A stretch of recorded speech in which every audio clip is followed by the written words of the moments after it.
Betting apps promote చేస్తున్నాడు అనేటువంటి కారణంతో 'లోకల్ బాయ్ నాని' అనే ఒక యూట్యూబర్‌ని అరెస్ట్ చేసి కొంతకాలం అయింది. కొన్ని వారాలయింది. 2, 3 వారాలు. అయితే ఇప్పుడు మళ్ళీ ఈ టాపిక్ ఎందుకు తెర మీదకొచ్చింది అంటే, 'నా అన్వేషణ' మళ్ళీ దీనికి సంబంధించి ఒక వీడియో చేయటం వల్ల మళ్ళీ ఈ ఇష్యూ మళ్ళీ రైజ్ అయిందనమాట. సో, బేసిక్‌గా ఏం జరిగిందంటే, ఈ బెట్టింగ్ యాప్స్‌ని ప్రమోట్ చేయటంలో కూడా చేయడమే తప్పు. దాన్ని మళ్ళీ పీక్స్‌లో చేస్తున్నారు కొంతమంది. ఎట్లా అంటే మొత్తం రూమంతా డబ్బులు పంచేయటం. ఈ డబ్బులంతా రూమంతా డబ్బులున్నాయన్నట్టు చూపించుకోవడం. ఇట్లాగా ఒక రకమైనటువంటి అబద్ధపు ప్రచారాలు చాలా తీవ్రంగా చేస్తూ, అబద్ధంలో గూడా మళ్ళీ పీక్స్ ఆఫ్ అబద్ధం. అబద్ధం ఈ దీనివల్ల డబ్బులొస్తాయి నీకు అని చెప్పడం అనేది ధోని లాంటోళ్ళు, లేకపోతే కోహ్లీ లాంటోళ్ళు, కేఎల్ రాహుల్ లాంటోళ్ళు, లేకపోతే దినేష్ కార్తీక్ లాంటోళ్ళు గూడా చేస్తున్నారు.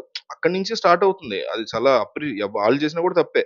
అక్కడి నుంచి ఇక వరస్ట్ ఏంటంటే నేనెంత డబ్బు సంపాదించేసాను. నేను ఏటీఎంకెళ్ళి మరి డ్రా చేసి చూపిస్తాను నీకని బెట్టింగ్ యాప్స్‌ని చేయడం. అంటే జీరో ఈ 0.1 లేదా 1% నుంచి 100% వరకు ఎవరు జరిగినా తప్పే. సరే వాళ్ళ సంగతి పక్కన పెడితే కాసేపు ఇతన్ని ఈ కేసులో అరెస్ట్ చేయడం జరిగింది.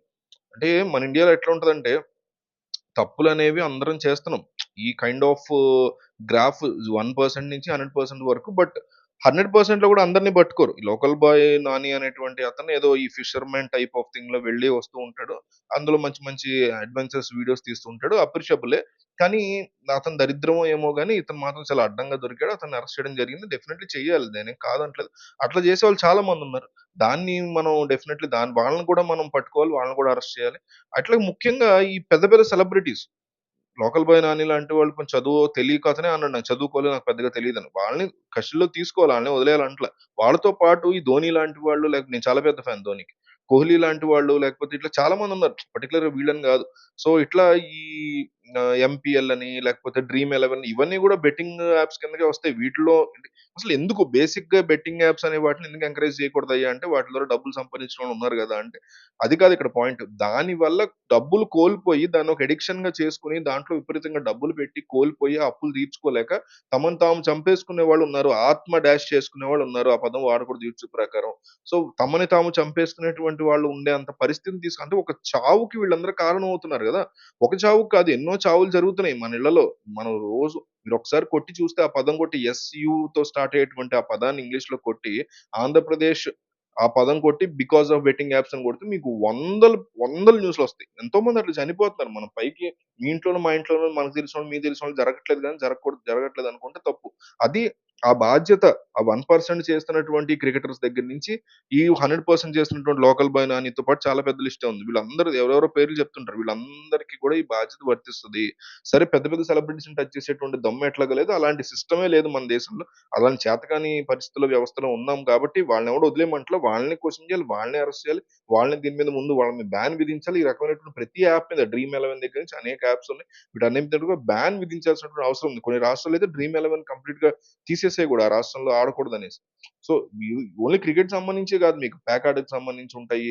సాకర్‌కి సంబంధించినటువంటి బెట్టింగ్ గేమ్స్ ఉంటాయి. బెట్టింగ్ గేమ్స్ మనం బెట్టింగ్ వేయడం అనేది అక్కడ తప్పు గాదు. దాని పట్ల అడిక్షన్ అనేది ఒకప్పుడు నేను నా నా వయసు కొంత వయసుంటది నాకు. ఒక 35 సంవత్సరాలు నాకు.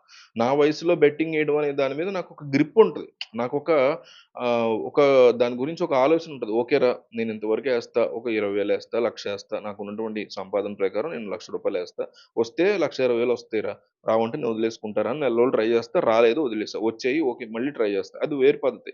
కానీ ఈ టీనేజర్స్ ఇంకా తెలియని వాళ్ళు 14 ఏళ్ల దగ్గర నుంచి 22 ఏళ్ల గ్యాప్ ఉన్నటువంటి పిల్లలు ఏం చేస్తున్నారంటే వీళ్ళు ఇది మాత్రమే డబ్బులు సంపాదించేటువంటి మార్గం అనే ఉద్దేశంలో ఉన్నారు. ఇప్పుడు నాకు ఏదో నా వ్యాపకం, నా ఉద్యోగం, నా వృత్తి, నా యూట్యూబ్ ఇవన్నీ ఉన్నాయి కాబట్టి దాంట్లో నుంచి వచ్చేటువంటి డబ్బులతో నేను పెడతా. రాదంటే మళ్ళీ నాకు ఆల్రెడీ ఆల్టర్‌నేటివ్ ఉంది. కానీ వీళ్ళు అట్లా కాదు. పేకాటకు గాని, బెట్టింగ్స్ గాని, ఇంకోటి గాని పేకాట మీన్స్ దానికి సంబంధించిన యాప్స్ ఉంటాయి గదా!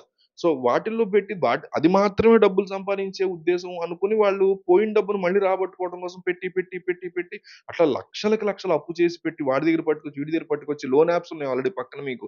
రూపాయి ఇట్లా ఎంట్రీ ఇవ్వగానే గ్యాలరీ యాక్సెస్, ఈ యాక్సెస్‌లు ఇవ్వగానే లోన్ ఇచ్చేస్తారు వాళ్ళు. సో, అందులోంచి పట్టుకొచ్చి మళ్ళి పెట్టి వాళ్ళు వీళ్ళని హెరాస్ చేసి వాళ్ళు వీళ్ళని ఇబ్బంది పెట్టి ఇట్లా ఒక విషియస్ సైకిల్ లాగా తిరుగుతా ఇది చివరికి ఏం చేయాలో తెలియక అమ్మ, నాన్న దగ్గర పరువు పోయింది. తెలిసినోళ్ళందరూ ఏమనుకుంటారనేసి తమను తాము వాళ్ళు ఆత్మ డాష్ చేసుకుంటున్నారు. సో, ఇట్లాంటి సిట్యుయేషన్ రాకూడదనేది గదా! మెయిన్ ప్రాబ్లమ్ ఏంటంటే, ఈ యాప్స్‌కి సంబంధించి ఇది అసలైనటువంటి కారణం. సో, అందువల్ల అతన్ని అరెస్ట్ చేశారు. అరెస్ట్ చేసి కూడా 2, 3 వారాలయింది. అతనికి శిక్ష కూడా పడే పరిస్థితుంది.